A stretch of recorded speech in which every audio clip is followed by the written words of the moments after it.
أنا عمري ما كنت أتخيل إن أختي اللي شاركتني اللقمة والسرير والضحكة هتبقى يوم من الأيام العدو الأول لقلبي. أختي ما تستغربوش، أختي اللي من لحمي ودمي، بس الغيرة لما تدخل القلوب بتتحول، وبتخلي القلوب بتتحول لسكينة بتطعم من غير ما ترحم. احنا اتنين، أنا سارة واختي مريم، كنا شبه التوأم. مفيش حد يشوفنا إلا ويقول ربنا يخليكم لبعض. البنات عزوة، أنا الكبيرة وهي الصغيرة، بس سنة واحدة هي اللي كانت بتفرق بينا من وانا صغيرة. وكنت دايما بحس إنها مختلفة، مش بس في الشكل، لأ، في كل حاجة. كانت بتحب دايما تبقى مميزة، تبقى لكل اللي بيبصلها وتبقى في الصورة. لكن دوت كان معناه إن أنا اختفي. أنا كنت هادية، بحب أذاكر وأقعد في حالي. هي لأ، بتحب تلمع وتتحط في النص.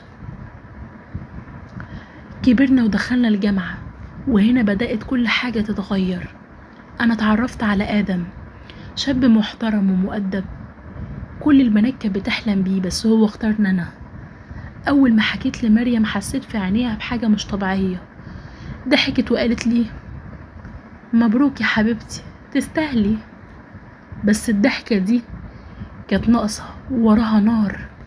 مريم بدأت تقرب من آدم، الأول بحجة إن هي أختي وعايزة تبقى معانا ونبقى زي العيلة والإخوات. كنت بفرح، أقول أهو ده الصح، يبقوا قريبين مني الاتنين، دول أغلى اتنين في حياتي. بس اللي ما كنتش شايفاه بقى إنها كانت بتبني جدار بينها وبينه، وأنا المفروض أكون مكانه. تتصل بيه في حاجات تافهة، تسأله عن الكلية وعن أي حاجة، وهو بطيبته كان يرد، وأنا ساذجة أضحك وأقول الحمد لله. يوم من الأيام وأنا ماسكة تليفونها بالصدفة لقيت محادثة طويلة بينها وبينه، كلام كله مليان أنا بفهمك أكتر من أي حد، أنت محتاجني أنا وأنا موجودة جنبك حتى لو سارة مش فاهمة.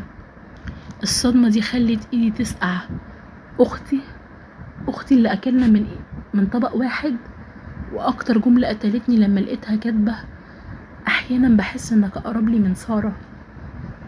واجهتها، صوتي كان بيرتعش وأنا بقول لها إزاي تعملي فيا كده؟ إزاي يا مريم؟